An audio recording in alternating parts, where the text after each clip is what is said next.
네, 이번 시간은 저희가 지난번에 이제 말씀드렸던 경관조망 침해에 이어서 오늘은 천공조망 침해. 그러니까 천공조망 침해라는 게 사실 천공조망이 뭐냐, 지난번에 이제 얼핏 설명을 드렸는데 지난 시간에. 근데 사실은 이게 예전에 2007년도에 하늘을 볼 수 있는 권리다라는 얘기가 방송에서 굉장히 많이 떠들었던 얘기입니다. 그때 그 하늘을 볼 수 있는 권리라는 것을 저희가 처음 인정을 받았던 판결이죠. 제가 2002년도부터 진행해서 2007년도까지 진행했던 사건에서 하늘을 볼 수 있는 권리라는 것을 인정받았다라고 해서 기자들이 엄청나게 신문에 썼었어요. 그러면서 하늘을 볼 수 있는 권리, 그것을 법원이 인정했다라고 얘기를 많이 했던 얘기인데, 근데 사실은 그 판결은 제가 지난 시간에도 얘기했지만 아픔이 있는 판결입니다. 그러니까 저희가 한강조망 소송을 1심부터 진행을 했다가 그 대법원 판결에서 한강조망은 인정하지 않는 대신 천공조망은 인정하겠다라는 취지로 판결을 해서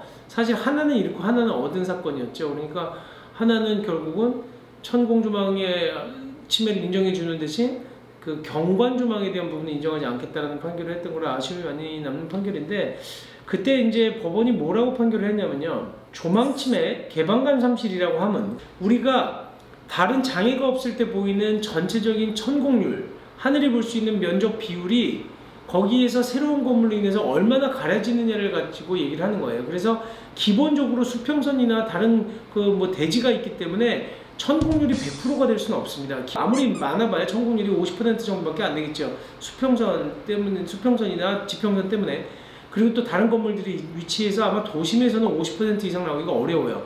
뭐 건물을 굉장히 높게 올렸을 경우에는 당연히 뭐 그거보다도 훨씬 더 천공조망률이 좋아지긴 하지만 그 창의 크기에서 하늘을 볼 수 있는 비율 면적을 천공률이라고 하는데, 반대로 그러면 천공침해율이라고 하는 건 그 보이던 면적의 천공률에서 그만큼 또 천공이 가려진 것, 그러니까 하늘을 볼 수 있는 면적이 줄어든 양을 천공침해율이라고 하는데, 그 천공침해율이라는 걸 가지고 저희가 수인한도, 그러니까 참을 수 있는 한도가 넘었다, 그렇기 때문에 이 천공침해로 인한 배상을 해라 라고 주장을 했었거든요. 근데 법원에서는 이걸 어떻게 약간 좀 달리 보냐면, 천공률이라고 하는 것은 사실은 건물이 가깝게 들어서서 개방감이 상실된 것이기도 하고 또 하나는 압박감이 상승된 것이다 라고 얘기를 하는 거예요. 이거를 표현을 여러 가지로 합니다. 저희가 천공조망 침해라고 얘기를 하기도 하고 또 압박감 상승, 개방감 상실이라는 얘기도 해요.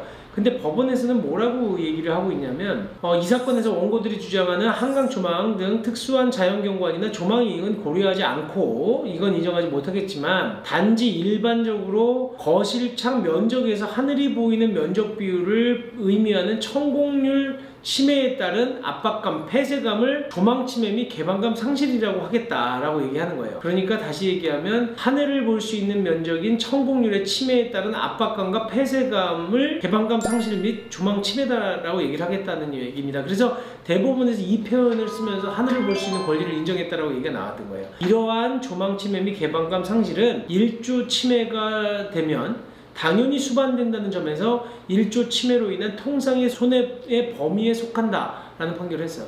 이 얘기를 제가 쉽게 설명을 드릴게요. 결국 천공조망 침해가 그리고 또 개방감 상실이 되려고 하면, 인정이 되려고 하면 일조 침해가 위법한 침해라고 인정이 될 경우에 거기에 부수적으로 수반해서 조망 침해도 인정하겠다라는 판결입니다. 그래서 일조 침해가 만약에 수인한도를 넘는 침해가 아니라고 할 경우에는 독립적으로 조망침해, 그러니까 개방감 상실, 압박감이 상승된 부분을 인정하지 않겠다는 거예요. 그래서 이 경우는 지금 해석을 잘 해야 되는데, 일조 침해가 참을 수 있는 한도를 넘을 경우에는 개방감 상실 부분, 이 부분도 천공조망 침해도 당연한 손해로서 인정하겠다라고 대법원이 판결했어요. 그 이후에 저희가 계속적으로 일조 침해가 있을 경우에는 조망 침해도 배상을 받아왔거든요. 그래서 비율이 어느 정도였냐면, 조망 침해, 그러니까 이런 개방감 상실되는 부분으로 인한 침해를 보통 저희가 3%까지 잡습니다. 그러니까 보통 일조나 조망 침해가 생기면 11% 정도의 배상 가치가 하락된다라는 그 판결을 계속 받았었거든요. 그러다가 또 어떤 변화가 생겼어요. 뭐냐면 2014년도 2월 27일 날 무슨 판결이 나왔냐면, 이거는 제가 대법원이 또 엄청나게 후퇴된 판결이에요. 이 판결 한번 보세요. 이게 언제 사건 번호가 언제냐면 2009년 사건이거든요. 무려 5년 만에 대법원에서 판결을 한 거예요. 그러면서 조망 침해율의 증가만을 이유로 해서 아파트의 수인한도, 그러니까 참을 수 있는 한도를 초과한 시야 차단으로 인한 폐쇄감이나 압박감이 발생했다고 본 원심 판결. 이 원심 판결은 아까 지금 좀 아까 제가 살펴본 대법원 판결하고 똑같은 내용이죠. 이 원심 판결은 이런 압박감이나 폐쇄감에 대한 참을 수 있는 한도, 그러니까 수인 한도에 대한 법리를 오해하거나 신의를 다하지 않은 판결이기 때문에 위법하다, 이렇게 판결을 하면서 천공조망 침해는 인정 안 해버린 거예요. 그러니까 불과 그 7년 전에 내린 대법원 판결에서 그냥 일조권 침해가 발생하고 그게 수인 한도를 넘을 경우에는 개방감 상실된 부분, 그 다음 폐쇄감이 발생한 부분에 대한 손해 당연히 인정해라 라고 얘기했다가 7년 만에 좀 발을 뺀 거죠. 단순히 조망 침해율만으로는 그 시야 차단으로 인한 폐쇄감이나 압박감 상승 인정 못하겠다, 이렇게 대법원이 판결한 거예요. 근데 이 판결을 잘 봐야 되는데 지금 문제가 생겼어요. 이 판결은 분명히 여러분들한테도 제가 그대로 원문을 보여드렸지만 대법원에서는 조망 침해 증가만으로, 조망 침해율의 증가만을 이유로 해서 압박감이나 폐쇄감이 발생했다고 본 대법원 원심 판결은 잘못됐다고 했지 폐쇄감이나 압박감 인정하지 않겠다라고 한 거 아니에요. 한마디로 일조권 침해가 발생을 했을 경우에 조망 침해도 따라서 수반되는데, 이 경우에 단순히 그거를 조망 침해율 증가만으로 보지 말고 다른 부분까지 봐서 판단하라라고 대법원은 판결을 했는데, 하급심에서 이걸 어떻게 받아들였냐면 조망 침해율만 가지고 판단하지 못한다는 이 단서를 갖다가 좀 무시하고, 웬만하면 조망 침해율이 상당한데도 불구하고 조망 침해, 천공조망 침해로 인한 손해배상 책임, 그러니까 압박감이나 폐쇄감이 증가한 것으로 인한 배상 책임을 인정하지 않고 있습니다. 그러다 보니까 저희가 계속 법원에서 얘기하거든요. 대법원은 이런 취지가 아니다. 쉽게 설명을 하면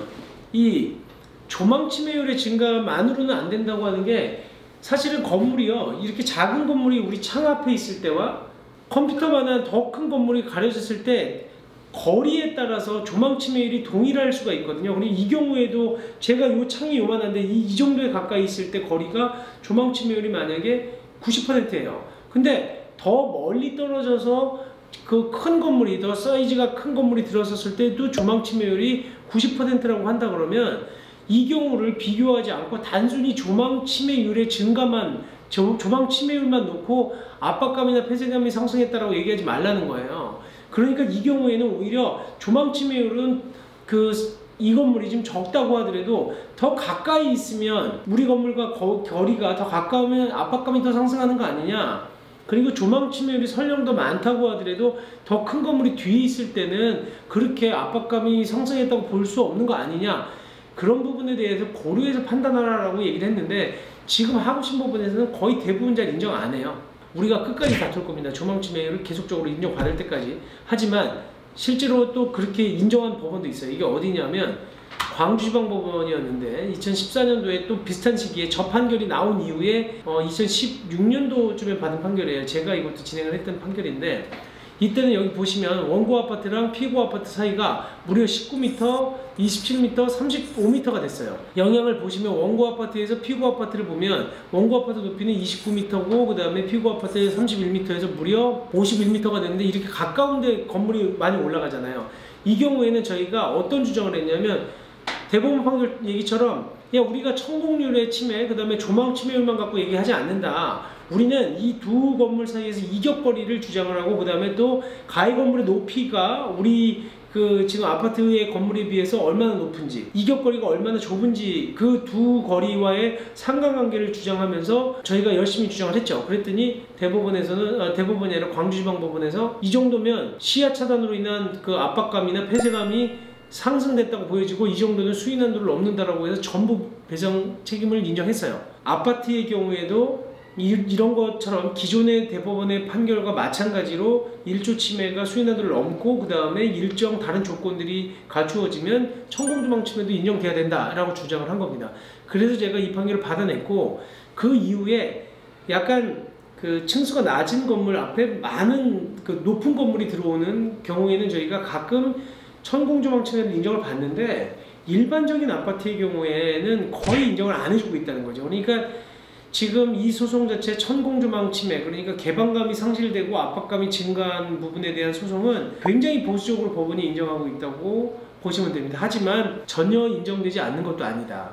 그래서 이 부분에 대해서는 주장을 우리가 충분히 잘 해야 된다는 얘기를 드립니다. 뭐 이 얘기가 결국 뭐 저희 조망침해 생기면 저희 사무실로 와라 뭐 이렇게 얘기가 들릴 수도 있는데 그건 아니고 자꾸 변호사님들께서 주장을 잘해야 돼요. 굉장히 이 천공조망이나 경관조망에 대한 역사가 깊어요. 그냥 단순히 그냥 지금 하나 판결 하나 보고 이거 인정되네? 인정 안 되네? 이게 아니에요. 굉장히 오랫동안 제가 변호사 21년 하는 동안 지금까지 계속 일조권과 조망소송에 대한 대법원 판결들을 바꿔가기도 하고 패소도 해보고 하면서 그 판결을 바꿔나가고 있습니다. 이 판결은 아메바 같아. 생물이에요.